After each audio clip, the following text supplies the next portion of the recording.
Ya, Assalamualaikum warahmatullahi wabarakatuh. Kembali di series belajar CTF. Kali ini masih dengan tema kriptografi. Kita akan membahas yang namanya hashing.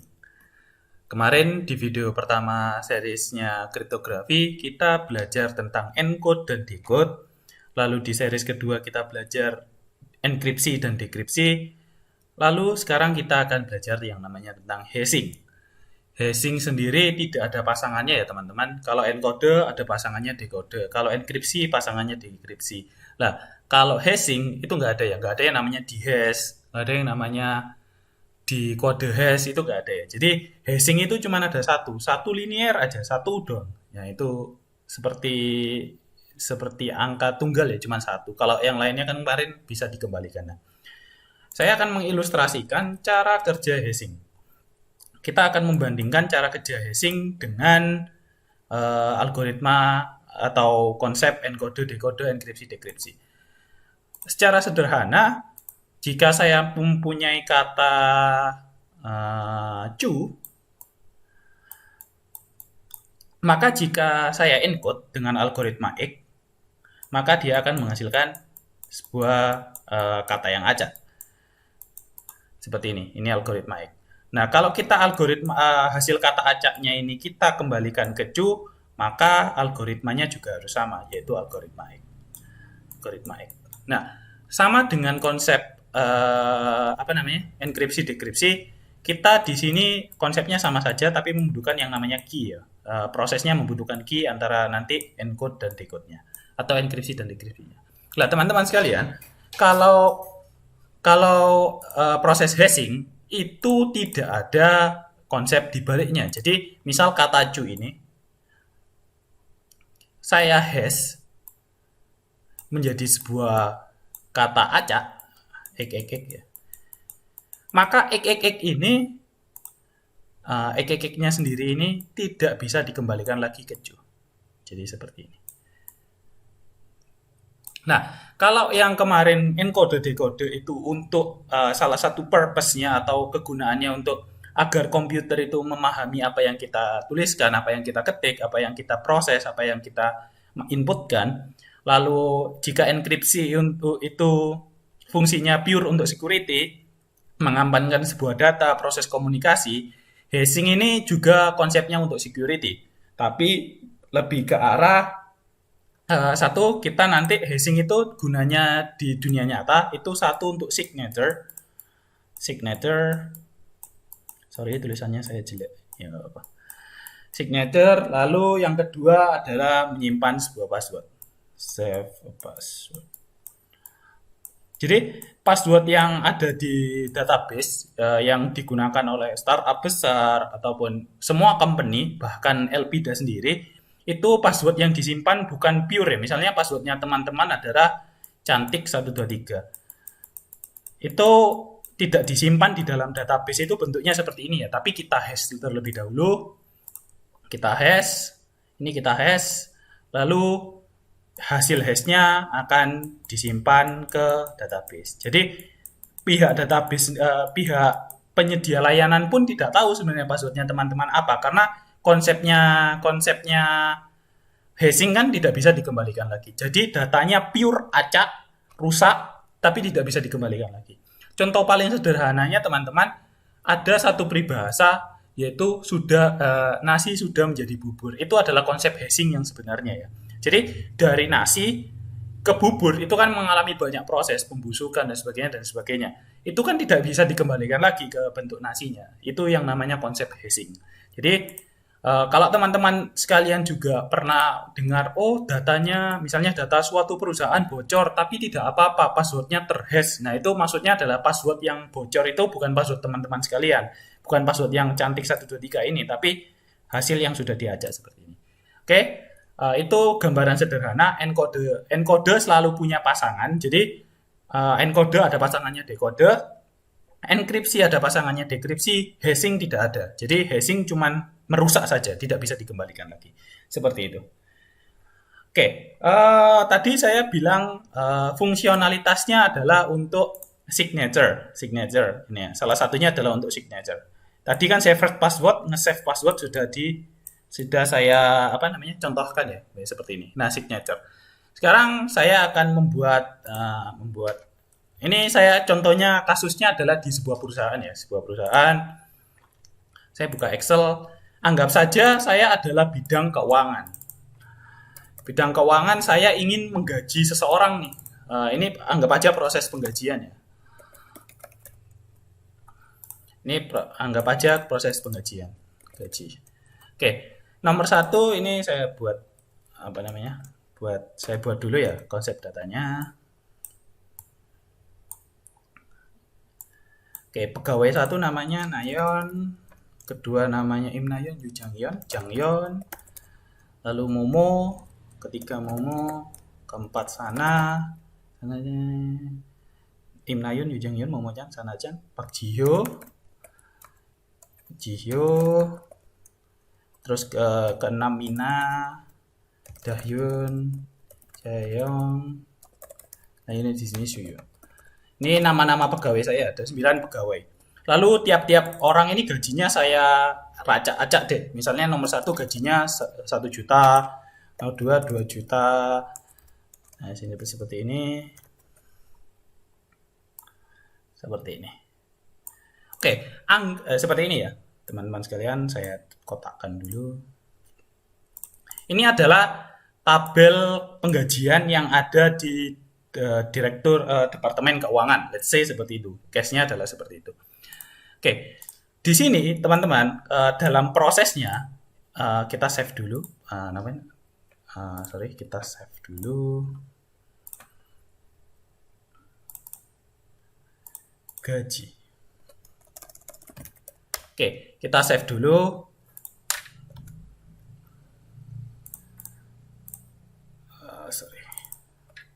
Kita save dulu ini ya, gaji.xls ya. Nah, di dalam gaji.xls ini atau file Excel ini kan sudah ada gajinya. Nayon gajinya 1 juta, ini 100.000, Jangyon 200.000 sampai Suyu 900.000. Oke, di satu file ini teman-teman, satu file ini kita bisa mengecek hash-nya. Jadi konsepnya seperti ini. Jadi tiap data ini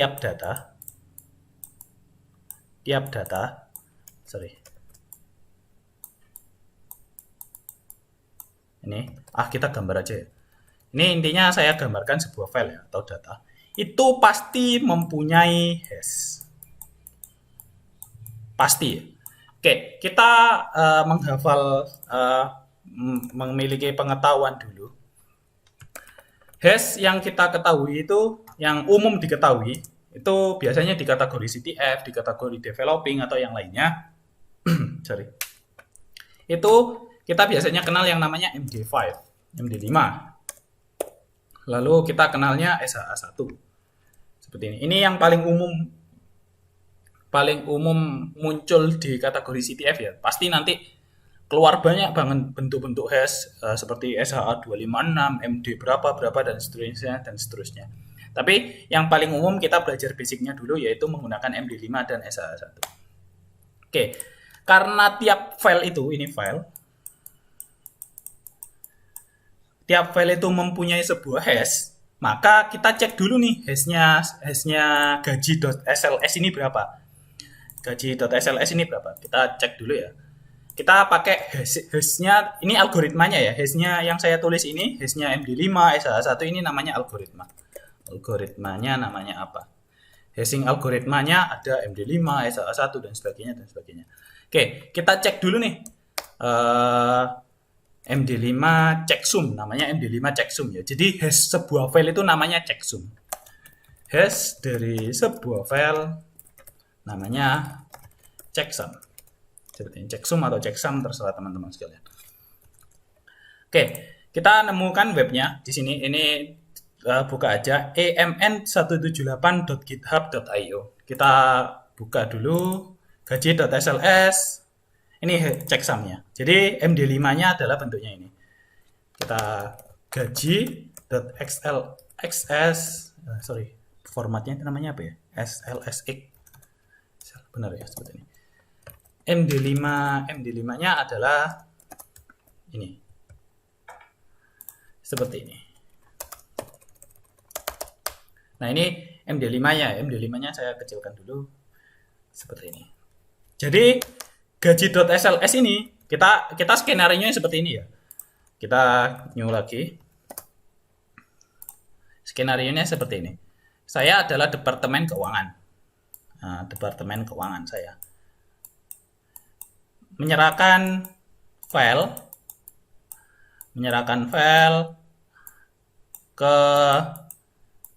ke penggajian lah, penggajian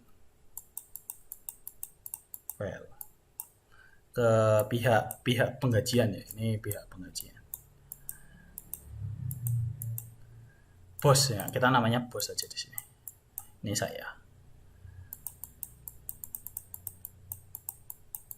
saya, saya menyerahkan gaji.slx ke bos ya. Karena bos itu harusnya emang terima jadi teman-teman sekalian. Maka data di sini tuh biasanya nggak dicek lagi. Misalnya seperti ini ya. Bos, saya punya 9 data karyawan kita, gajinya ini. Nah, bos itu teman-teman sekalian jarang ngecek. Oh, mungkin biasanya gajinya Nayon 1 juta, mungkin Tipo jadi 100 juta, itu nggak mungkin dicek lagi karena bos itu biasanya terima jadi. Mungkin case-nya seperti itu. Nah, tapi di sini karena ini mempunyai sebuah MD5, ini akan terketahui jika filenya ini berubah. Jika ini berubah, itu MD5-nya akan ikut berubah. Nah, oke. Let's say karena saya ini nakal, mungkin saya ini hacker nakal, bosnya udah diberikan nih, bos ini gaji.slx, MD5-nya bla bla bla sekian. Oke, bosnya itu harusnya ya terima jadi aja. Tapi let's say kita nakal, saya ganti gajinya Nayon yang awalnya cuman 100.000 ini saya jadikan 500.000. Nah, seperti ini. Saya seperti ini. Bos kan nggak mungkin dicek lagi ya, mungkin kasarnya seperti itu. Bos nilainya sama, value-nya sama. Jamnya mungkin nggak dicek. Ini kapan terakhir dieditnya nggak dicek, diserahkan ke bos. Ya udah, berarti ada di situ ada istilahnya ada aktor ya, ada trait yang terjadi. Di sini ada file berubah.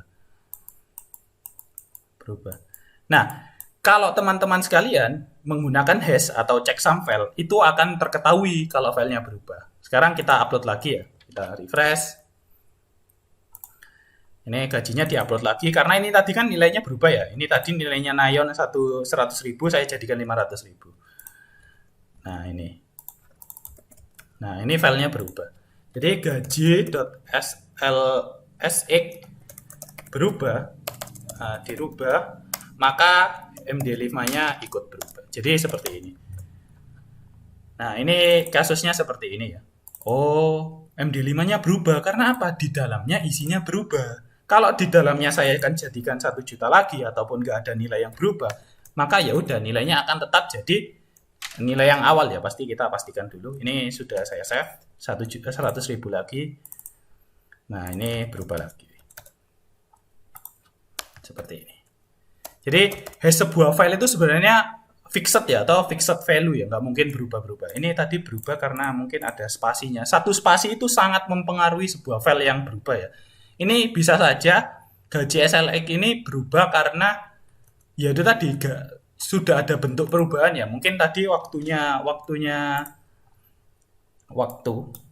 di dalam sebuah file itu kan tercatat ya. Ini kan waktunya berubah, maka hash-nya juga berubah. MD5-nya juga berubah. Kalau ingin lebih pastinya, kita bisa ngeceknya lewat string ya. Kita MD5 generator. Ini lebih pasti ya, karena nggak ada interferensi yang lainnya lagi. Kayak waktu dan sebagainya. Oke, kita coba di sini katanya adalah Nayon Best Girl. Nah, Nayon Best Girl ini saya enter lagi. Kata Nayon Best Girl ini kan hurufnya N besar, B besar, G besar ya. Maka MD5-nya adalah ini. SHA1-nya sudah diberikan juga oleh website ini. Nah, kalau ingin dirubah katanya, misalnya N-nya dijadikan kecil, n-nya dijadikan kecil, maka nilainya akan berubah. Jadi neon best girl, lalu S1-nya ini S1-nya kita copy lagi. Ini berubah ya, beda value-nya. Ini value-nya C5, ini value-nya 3D44 seperti itu. Lu Mas, kalau ingin dapat C54 lagi gimana ya? Kita samakan lagi ya stringnya. Jadi n lagi. Neon best girl. Ini pasti nilainya akan sama dengan yang awal. C54, nah, sama kan? Ini sama persis, pasti sama persis. Seperti ini. Jadi setiap satu kata yang di hash, kasarnya seperti ini ya. Misalnya kata ASD itu nilai hashnya pasti akan x. Kalau ASD mungkin beda satu huruf besar atau kecil, hashnya pasti berubah, mungkin x besar, x seperti itu ya. Kalau ada satu data yang berubah, maka hashnya pasti berubah. Kasusnya sama seperti file yang tadi, seperti itu. Makanya hash itu diperlukan untuk mengecek sebuah signature. Seperti itu. Mungkin kalau tidak bisa dipahami atau kurang dipahami, silakan meninggalkan komentar untuk bertanya atau melakukan diskusi pada grup. Intinya, setiap data yang berubah, maka dipastikan hash-nya akan berubah. Meskipun nanti di materi security yang lebih expert, itu nanti ada yang namanya hash collusion, hash length attack, dan sebagainya itu mengakali sebuah hash meskipun datanya berbeda akan menghasilkan hash yang sama. Itu di materi yang berbeda. Tapi secara dasar hash itu akan selalu berbeda value-nya jika datanya memang berubah. Seperti itu.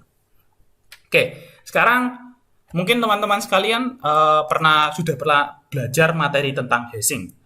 Loh Mas, saya katanya hashing itu nggak bisa dikembalikan ke nilai asalnya. Kok saya pernah baca sebuah artikel cara merefresh sebuah hash. Nah itu teman-teman sekalian, karena kita kembali lagi ya, karena hash itu nilainya sama, selalu sama, maka bisa dilakukan attack. Jenisnya ada 3 dengan teknik. 1, kita nanti bisa attack-nya dengan yang namanya brute force. Ini teman-teman pasti sering dengar. Lalu ada yang namanya rainbow table.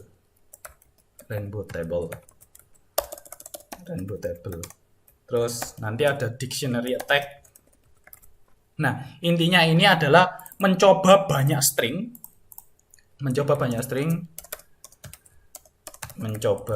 Intinya dari semua ini adalah mencoba tiap-tiap kemungkinan sampai menemukan hasil hashnya. Oke, sekarang kita mencoba membuat soal sendiri ya. Seperti ini. Mas, saya ngehash katanya misalnya admin. Nah, ini kan kata yang sangat umum ya di cybersecurity. Nih, hashnya adalah 21. Admin. Ini hashnya adalah 2129. Kita misalnya diberikan hashnya aja nih. Gimana cara mengembalikan dengan admin? Ya kita dengan 3 cara ini ya, brute force, rainbow table, dictionary tag, atau yang lainnya. Karena kata admin ini cukup populer, maka kita bisa coba mencarinya dengan MD5 crack. Nah ini, misalnya di webnya crackstation.net. Kita masukkan string MD5-nya. Nah ini, MD5 hash-nya, tipenya MD5, hasilnya adalah admin. Loh Mas, kok bisa dikembalikan? Loh katanya hash itu cuma 1 arah, nggak bisa dikembalikan. Nah, di website ini menggunakan salah satunya mungkin ada rainbow table ya teman-teman. Maksudnya gimana? Di dalam database mereka, kita menggambar aja ya, kita pura-pura aja atau memperkirakan bagaimana bentuknya terjadi. Hash, ini value-nya. Nah, di dalam website mereka itu teman-teman ada bentuknya seperti ini. Mungkin bentuknya seperti ini. Admin. Lalu mungkin ini seperti ini tadi. Neon base girl. Nah, database-nya let's say kita bentuknya seperti ini. Sorry, ini kebalik.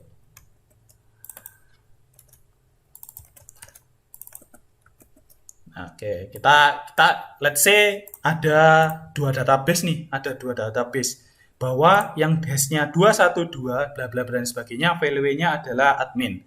Lalu yang 3D44 adalah value-nya Naian Background. Nah, kasarannya seperti ini. Di dalam webnya ini kita sama saja kayak ctrlf di dalam Excel ini ya, teman-teman. Misalnya kita ctrlf, ini dapatnya seperti ini. Nah, ini ternyata ada. Oh, tinggal dikembalikan aja nilainya. Oh, ternyata 2123 bla bla bla dan sebagainya adalah nilainya admin. Seperti itu. Let's say database mereka ada 15 juta record, ya maka tinggal ctrlf aja seperti ini. Oh, kalau bentuknya ini berarti ini. Loh Mas, berarti kalau seperti itu, kalau nggak ada di dalam database, mereka nggak bisa di-crack dong. Iya, benar. Misalnya kita menggenerate-nya katanya lebih umum ya, admin 123. Nih, admin 123 ya, kita cek apakah di database mereka ada atau tidak. Itu bentuk attack-nya seperti itu. Nah, ini bentuk ada kan ya, admin 123 bentuknya seperti ini. Nah, katanya coba sekarang yang lebih nggak umum. Itu kan umum ya, admin 123 itu umum. Nah, sekarang Naian Background ini apakah ada di database mereka atau enggak? Kalau mereka ada di dalam database mereka, ya berarti ada dua kemungkinan. Bahwa database mereka memang lengkap atau kedua mereka fans K-pop. Sesederhana itu memang. Kita cek, crack hash. Nah, ini not fun ya. Ya karena apa? Karena katanya tidak umum ya. Makanya di dalam kaidah membuat sebuah password itu jangan sampai menggunakan kata-kata yang umum kayak tempat lahir teman-teman sekalian, Jakarta 123 atau Bismillah 123. Ini sekarang kita generate Bismillah 123 lah. Kira-kira ada nggak di dalam database mereka? Bismillah 123. Ini ya. Kita coba crack 40 ini. Apakah ada atau tidak? Ini kan kata yang sangat umum ya. Apakah database mereka selengkap itu? Nah, ternyata nggak lengkap-lengkap amat ya. Mungkin dihapus 123-nya. Kita copy. Nah, ini bismillahnya ada ternyata. Seperti itu. Jadi, mereka itu sudah menggenerate banyak kata yang umum, lalu dijadikan sebuah database. Jadi, kasarannya seperti ini. Ini bismillah. Lalu ini ketiga. Oh, saya mau cari hash yang bentuknya seperti itu. Value-nya apa? Oh, value-nya ternyata adalah sebuah bismillah. Seperti itu teman-teman sekalian. Jadi, itu adalah bagaimana sebuah hashing bekerja dan bagaimana cara nge-crack-nya. Sebenarnya nggak nge-crack sih, itu lebih ke arah mencocokkan hash-nya atau di dalam sebuah database milik sebuah website. Sesederhana itu. Oke, kalau di contoh soal CTF itu biasanya memang crack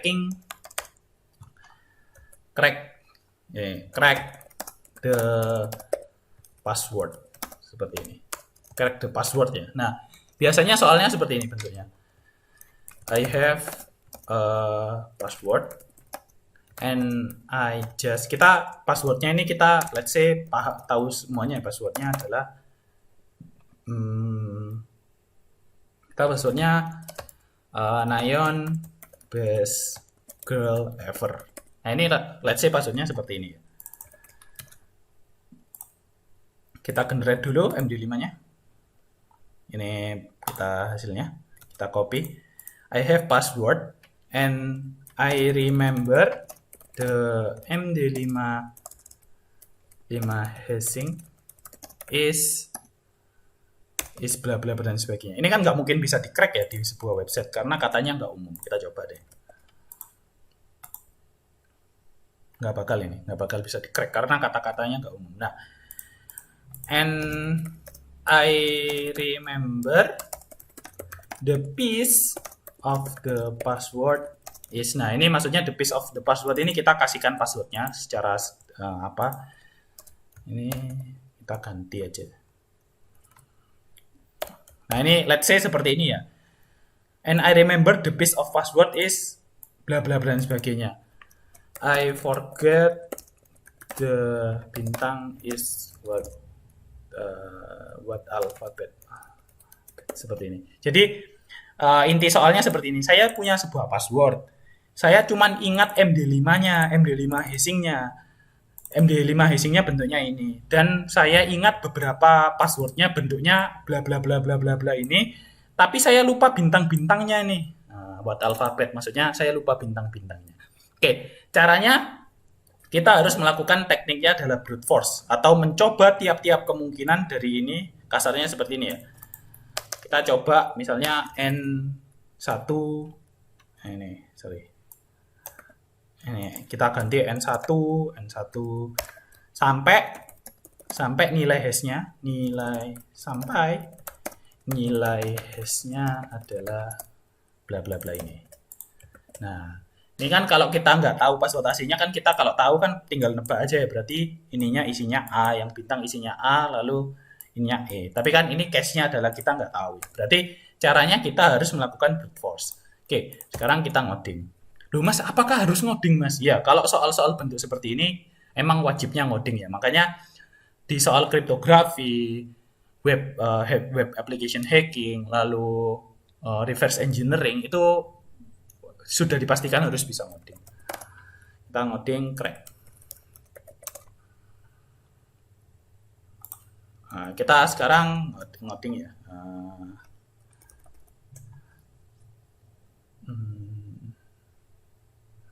Enggak usah ini. Import string, lalu import hashlib. Nah, string ini untuk kita nanti ngerandomnya, hashlib ini biasanya untuk MD5-nya. Lalu yang diketahui apa? Yang diketahui tadi isinya adalah MD5-nya. The MD5. Kita tahu MD5-nya, lalu potongan katanya adalah seperti ini. Piece. Pas. Seperti ini. Oke. Lalu kita sekarang menggenerate dulu nih function untuk MD5-nya. Saya karena sedikit lupa ya, saya generate di sini aja. Biar sekali jalan. Import hashlib, saya sedikit lupa. Hashlib ini dev MD5 data. Saya lupa buat passwordnya. Return hashlib titik md5 dan titik encode seperti ini kalau nggak salah. Hack di case. Kita coba print md5 admin. Nah, sama ya. Ini MD5-nya dari admin adalah 212 seperti yang di sini tadi. Nah, ini MD5-nya 212. Sekarang saya kopikan dulu ininya ke sini. Oke, kita sudah dapat function MD5-nya. Sekarang kita stringnya kita pull, buatkan sebuah pull untuk isinya.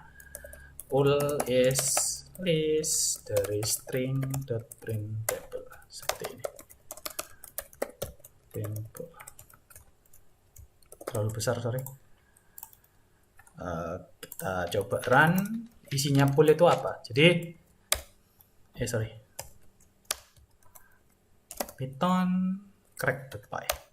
Nah, ini nanti setiap bintang-bintangnya ini teman-teman sekalian akan di brute force dengan A, B, C, D, E, sebagainya sampai ketemu hashnya adalah MD5 ini. Maka sekarang kita loop isinya for A. Kita ganti bintangnya dengan sintak formatnya Python. Nanti intinya kurung buka kurung tutup ini diisi A, diisi A, diisi B, diisi B. Seperti ini. Intinya dicoba-coba ya. Seperti itu. Kita coba dulu. Oke. For it in...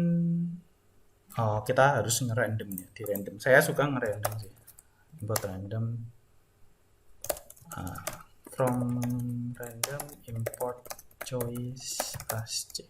Jadi function choice ini saya aliaskan jadi C. Jadi choice ini memilih random ya dari pool. Kita coba dulu biar teman-teman sedikit mengerti. Pool. Isinya pool tadi kan ini ya. Random data ini ya dari 0 sampai bla bla bla dan sebagainya. Kalau kita bungkus dengan function C, maka C-nya akan memilihkan sebuah data random buat kita. Ini jadi 7. Kalau kita run lagi pasti beda. Nah, ini seperti ini. Intinya dipilihkan sebuah data yang random. Oke, while true, PS pass brute. Sorry, saya lupa ya. Oh iya benar.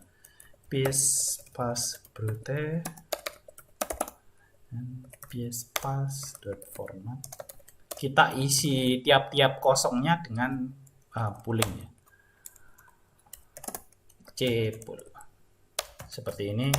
Kita coba ya, printkan terlebih dahulu. Intinya ini nanti tiap-tiap isinya PS ini diisi random dari data yang kita. Nah, ini seperti ini.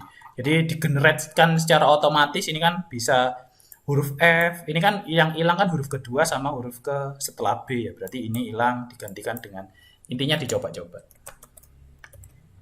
Ups, kok error. Oke, setelah itu kita tinggal membuat MD5 aja. Print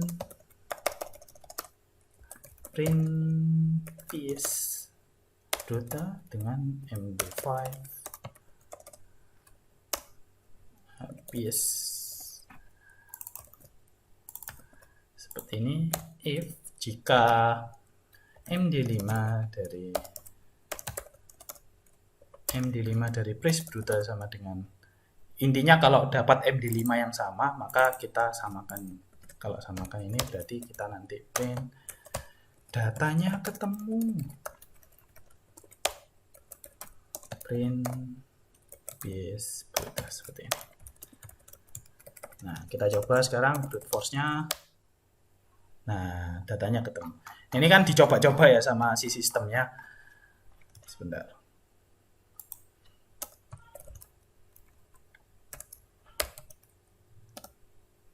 Ini seperti ini bisa nggak ya? Bisa.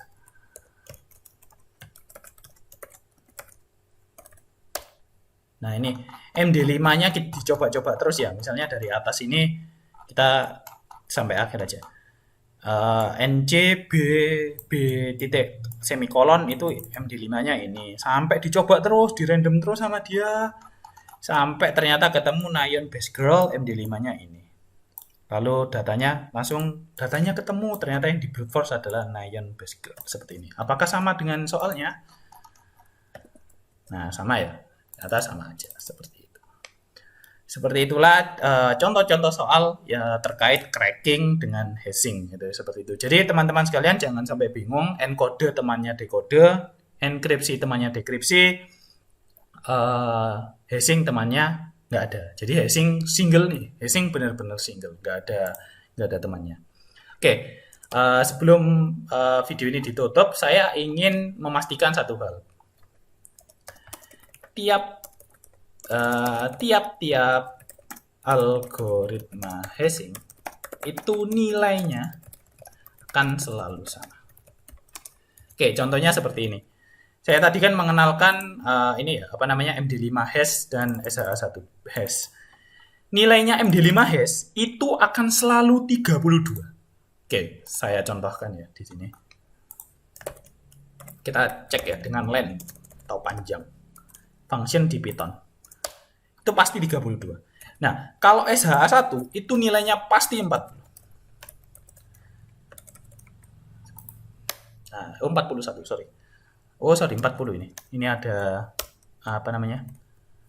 ada spasinya di belakang. Nilainya pasti 40. Meskipun katanya cuma satu nih, hurufnya cuma satu yang di hash. Itu hasil hashnya nilainya pasti 32. Kalau MD5 ya. Kita coba ya. Itu pasti 32. Dan SHA-1 pasti nilainya 40. Maupun sepanjang apapun datanya deh. Ini kita ngikut deh.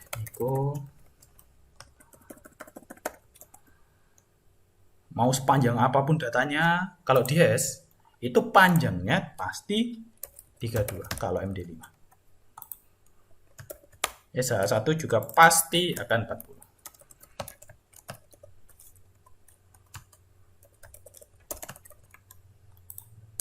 Nah, sorry, ini ada spasinya.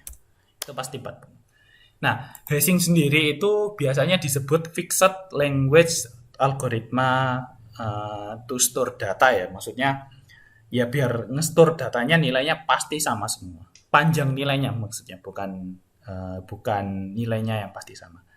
Oke, sekian video saya kali ini tentang hashing. Jangan sampai terbalik sekali lagi karena saya sering menjumpai teman-teman, ya banyak teman-teman yang masih bisa salah mengartikan kalau encode, decode.